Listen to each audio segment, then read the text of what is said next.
नमस्कार दोस्तों, बिरजू ब्लॉग्स में एक बार फिर से आप सभी दोस्तों का तहे दिल से बहुत बहुत स्वागत है। दोस्तों, इस समय मैं अपने गांव के कमला नदी के किनारे आया हुआ हूं और आपको दिखाने आए हैं कि जो हम मखाना सुनते सुनते हमारी जो कानें भरी हुई हैं, आखिरकार उसका जो उत्पादन है, उद्योग है, वो कैसे होता है। सामने आप देख पा रहे हैं कि कुछ लोग जो है पानी में डूब डूब के मखाने के सूखे हुए उस गोल गोल काले काले नुमा बीज को बाहर निकाल रहे हैं, जिसे बाद में सुखाकर फिर उसका लावा तैयार करेंगे, फिर उसे बिजनेस के माध्यम से व्यापार में इस्तेमाल करेंगे। तो फिलहाल हम इस वीडियो में मखाना से संबंधित हर एक पहलू को जानेंगे। तो चलिए हम जानते हैं।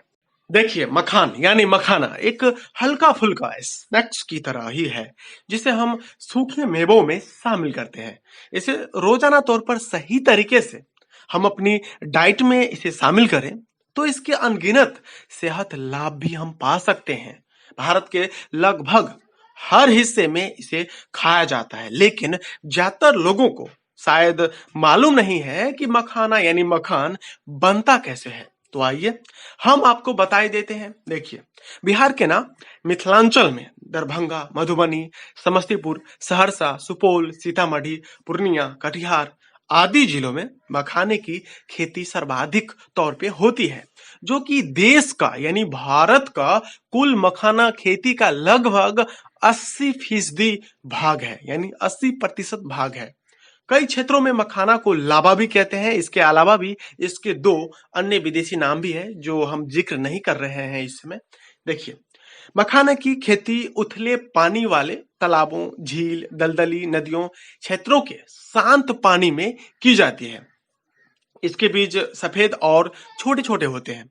दिसंबर से जनवरी के बीच मखाना के बीजों की बुआई तालाबों, नदी, दलदल या फिर अन्य समतल वाले जगहों पर हो जाती है, यानी कि कर दी जाती है। अप्रैल के महीने में पौधों में फूल लगने लगते हैं। मखाने की फूल जुलाई के महीने में 24 से 48 घंटे तक पानी की सतह पर तैरते पाए जाते हैं, यानी तैरते रहते हैं। फल यानी कि मखाने का जो फल होता है वो कांटेदार होता है, ये सबको मालूम है, जिसके कारण इनमें वजन काफी ज्यादा हो जाता है।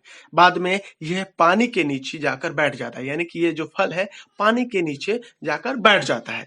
फल के कांटे गलने में, यानी कि जब ये नीचे में बैठ जाता है तो उसे गलने में, क्योंकि बीज तो उसके अंदर होता है, फल चारों तरफ से परतदार कांटेदार यानी परत जो है वो चारों तरफ से रहता है, तो उसे गलने में कम से कम 2 महीने का समय लगता है। किसान इसे पानी की निचली सतह से सितंबर अक्टूबर के महीने में इकट्ठा कर लेते हैं। कहने का मतलब है कि सितंबर अक्टूबर के महीने में जो किसान होता है, जो इसे बोए होते हैं, वो इसे किसी जालनुमा आकार वाले चीज से के जरिए नीचे में पानी के अंदर डूब डूब के उस मखान को इकट्ठा करके फिर उसे साफ करके बाहर निकालते हैं।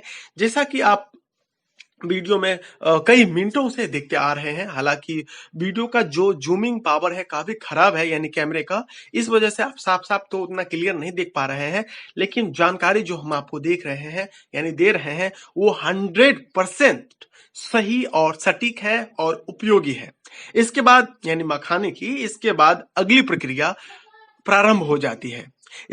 इसके बीजों को सूरज की तेज धूप में सुखाया जाता है, यानी कि इसे जब पानी में से निकाल लिया जाता है तो इसे तेज धूप में सुखाया जाता है। इन पर ग्राइंडिंग बीजों के आकार के अनुसार ही की जाती है।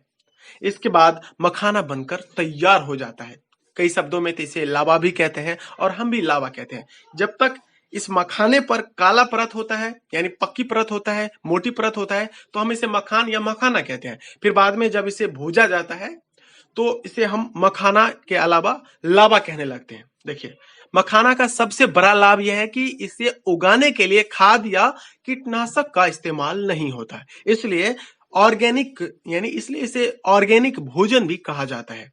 मखाना की खेती भारत के अलावा चीन, रूस, जापान और कोरिया में भी की जाती है। देखिए, सबसे बड़ी और खास बात यह है कि अब मखान यानी मखाना उद्योग को भारत के इन जिलों में, जिसके बारे में हम आगे बताएंगे आपको, कि इसे जीआई टैग मिलने जा रही है भारत सरकार के जरिए, यानी केंद्र सरकार के जरिए।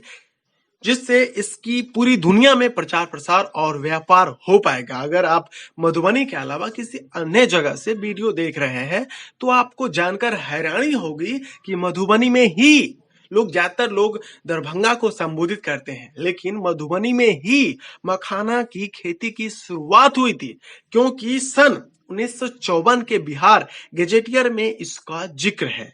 मखाना मधुबनी से ही निकलकर देश के अन्य स्थानों पर फैला था। यहाँ इसकी बड़े पैमाने पर कभी खेती हुआ करती थी।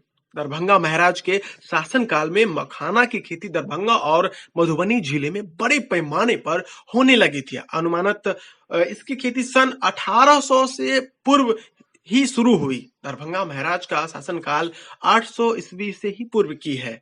डॉक्टर पीसी राय चौधरी द्वारा संपादित सन 1954 में प्रकाशित बिहार गजेटियर के 11वें संस्करण के अनुसार तब के दरभंगा जिले के मधुबनी सदर अनुमंडल में मखाना की खेती की शुरुआत हुई थी, जब किसानों को 3 रुपये प्रति एकड़ मुनाफा यानी कि आमदनी होती थी। मखाना मधुबनी से होते हुए पाकिस्तान, चीन, कनाडा, मलेशिया, बांग्लादेश समेत अन्य देशों तक पहुंच चुका है, लेकिन इसकी व्यावसायिक खेती केवल भारत में ही होती है। तो आइए अब इसके गुण के बारे में जान लेते हैं, यानी कि मखाना लावा आप जो भी कहें, इसके गुण के बारे में अब हम जान लेते हैं। देखिए, अगर इसे नियमित तौर पर सही तरीके से हम अपनी डाइट में शामिल करें तो इसके अनगिनत सेहत लाभ हम पा सकते हैं। अगर आप या हम रोज सुबह 4 मखान यानी लावा खाली पेट में खाएंगे तो शुगर जैसी बीमारी से निजात पा जाएंगे। इसके अलावा इसके सेवन से दिल यानी हमारा जो दिल है वो है स्वस्थ रहता है और पाचन क्रिया भी दुरुस्त रहती है।